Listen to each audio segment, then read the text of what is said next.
തേക്കടീൻ്റെ പകരേ മതിൽമ പറ്റി ഇങ്ങനെ മതിൽമ ക്ലൈംബ് ചെയ്യണ പ്ലാൻസ് വെച്ചാൽ നല്ല ഭംഗിയുണ്ടാവും കാണാൻ. ഫുള്ളൊരു ഗ്രീനറി കാണാം. പ്രത്യേകിച്ച് മതിലിൻ്റെ അപ്പുറത്ത് മണ്ണൊക്കെ ഉള്ള സ്ഥലത്താണെന്നുണ്ടെങ്കിൽ നല്ല വളരും.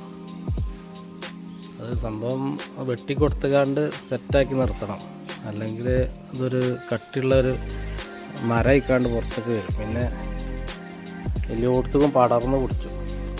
അപ്പോൾ അതാണ്ടില്ല, പുറത്തേക്കൊക്കെ പടർന്ന് മേലെ ആ തൊടുക്കൊക്കെ പോകും. അപ്പം അങ്ങനെ കുറേ മുമ്പ് വെച്ച് പോയതായിരുന്നു.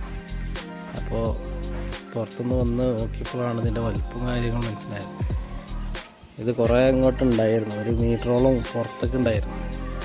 പക്ഷെ ഇത് വെച്ച് കഴിഞ്ഞാൽ ചിലവർ പറയും മതിൽ കേട് വരുന്നു. പക്ഷേ എൻ്റെ അഭിപ്രായത്തിൽ അത് മതിലിന് ഭയങ്കരമായിട്ടുള്ള സേഫ്റ്റിയാണ്. മതിൽ പെട്ടെന്നൊന്നും വീഴില്ല. അത്രയും ഒരു നെറ്റ് പോലെയാണിത്. മതിലിനെ നെറ്റ് പോലെ ഇതിൻ്റെ ഓരോ വള്ളിന്ന് കല്ലുമൊക്കെ ഓടിയിട്ടൊന്നുമില്ല.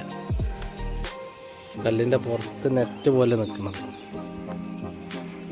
അപ്പോൾ ഇതേപോലത്തെ മേലെ തൊടുള്ളവരിങ്ങനെ വെച്ച് കഴിഞ്ഞാൽ നല്ല ഭംഗിയൊക്കെ കാണാൻ. പക്ഷെ അത് മെയിൻറ്റെയിൻ ചെയ്യാൻ പെരയിൽ ആൾ വേണം. പ്രവാസികൾക്കൊന്നും നടക്കില്ല.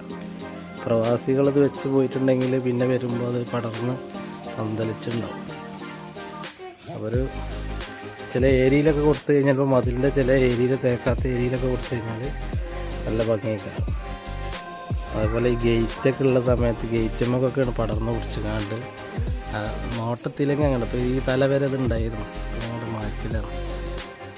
പിന്നെ ഈ സൈഡിലേക്കൊക്കെ നല്ല ഈ കല്ലിനൊരു കൂട്ടിപ്പിടുത്താണ്.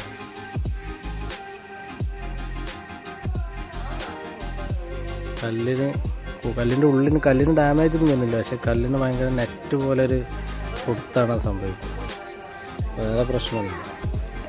പിന്നെ ഇത് വെക്കുമ്പോൾ ജസ്റ്റ് ഇങ്ങനെ ചെറിയൊരിത് വെച്ചാൽ മതി.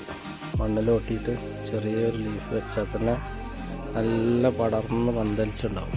ഈ സംഭവം നമ്മൾ കൊത്തി ഞാൻ കട്ട് ചെയ്ത് വെച്ചിട്ടതാണ്. വെയിലുണ്ടപ്പോൾ ഉണങ്ങിയിട്ടുണ്ട്. പക്ഷെ അത് ഏതെങ്കിലും ഒരു കൊമ്പ് മഴ ഉണ്ടെന്നാണ്ട് വീണ്ടും പൊടിച്ചുണ്ടാവും. പിന്നെ തൊട് നിറച്ചത് പടർന്ന് പിടിച്ചു. അതൊന്ന് ശ്രദ്ധിച്ചാൽ മതി. അവിടെയൊക്കെ പുല്ല് പോലെ ഉണ്ടാവലുണ്ട്.